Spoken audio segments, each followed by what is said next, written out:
जादुई दो गुफा। हेलो दोस्तों, आपका हमारे इस चैनल पर स्वागत है।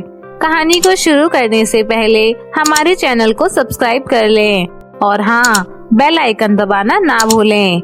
चलिए कहानी को शुरू करते हैं।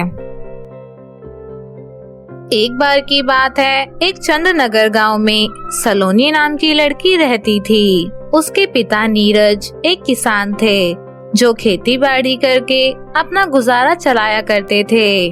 सलोनी की माँ फूलमती खेती बाड़ी में अपने पति का हाथ बटाया करती थी। सलोनी की माँ फूलमती का सपना था कि उसकी बेटी पढ़ लिख कर एक काबिल डॉक्टर बने और गांव में एक बड़ा सा अस्पताल खोले, क्योंकि गांव में एक भी अस्पताल नहीं था।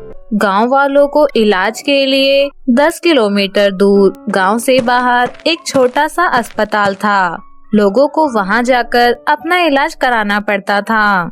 सलोनी गांव के एक छोटे से स्कूल में पढ़ाई करती थी। वह बहुत लगन से पढ़ती थी।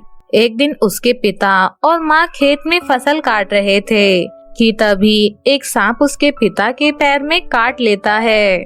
उसके पिता वही खेत में गिर जाते हैं। गिरते ही उसका शरीर नीला पड़ने लगता है। फिर उसकी माँ फूलमती भागकर गांव में आती है और गांव के कुछ लोगों को अपने साथ ले जाकर अपने पति नीरज को उठाकर गांव के बाहर अस्पताल में ले जाती है। अस्पताल पहुंचने में बहुत अधिक समय लग गया था, इसलिए नीरज की मृत्यु हो गई थी।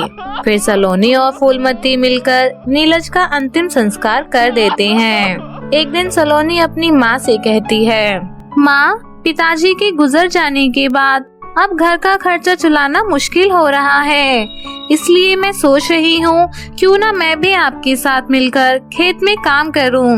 बेटी, ऐसा क्यों कह रही हो? मैं खेत में काम करूँगी, तुम्हें काम करने की कोई जरूरत नहीं है। तुम अपना ध्यान पढ़ाई में लगाओ ताकि तुम बड़े होकर एक काबिल डॉक्टर बन सको। तभी से फूलमती खेत में काम करती है और सलोनी अपना पूरा ध्यान पढ़ाई में लगाती है। अब सलोनी बड़ी हो जाती है और एक डॉक्टर बन जाती है, मगर उसकी माँ फूलमती के पास अस्पताल बनाने के लिए पैसे नहीं थे। एक दिन सलोनी उदास होकर अपनी सहेली कोमल के साथ गांव से बाहर जा रही होती है। तभी वह दोनों चलते चलते एक रहस्यमय जंगल में पहुंच जाती हैं। वह जंगल अंदर से बहुत सुंदर और शांत था। कुछ दूर चलने के बाद वह दोनों गुफा के बाहर पहुंच जाती हैं। तभी वहां पर एक परी प्रकट होती है और कहती है, मैं एक परी हूँ और यहाँ इस रहस्यमय जंगल में ही रहती हूँ। मुझे पता है तुम दोनों को इस गुफा में जाना है, लेकिन मैं तुम्हें बता दूँ कि एक गुफा में ढेर सारा सोना चांदी और दूसरी गुफा में तुम अपनी एक इच्छा पूरी करवा सकती हो। बताओ तुम किस गुफा में जाना चाहती हो? मुझे तो पहली गुफा में जाना है, क्योंकि वहाँ पर ढेर सारा सोना चांदी लेने के बाद मैं सभी इच्छाएं अपनी खुद पूरी कर सकती हूँ। मैं तो दूसरी गुफा में जाऊंगी, क्योंकि गांव में अस्पताल बनाकर मुझे अपनी माँ का सपना पूरा करना है और मेरी यही एक इच्छा है और मैं केवल इसी इच्छा को पूरा करना चाहती हूँ। फिर वह परी वहाँ से गायब हो जाती है और वह दोनों अलग अलग गुफा की ओर जाने लगती हैं। सलोनी गुफा के अंदर पहुँच जाती है।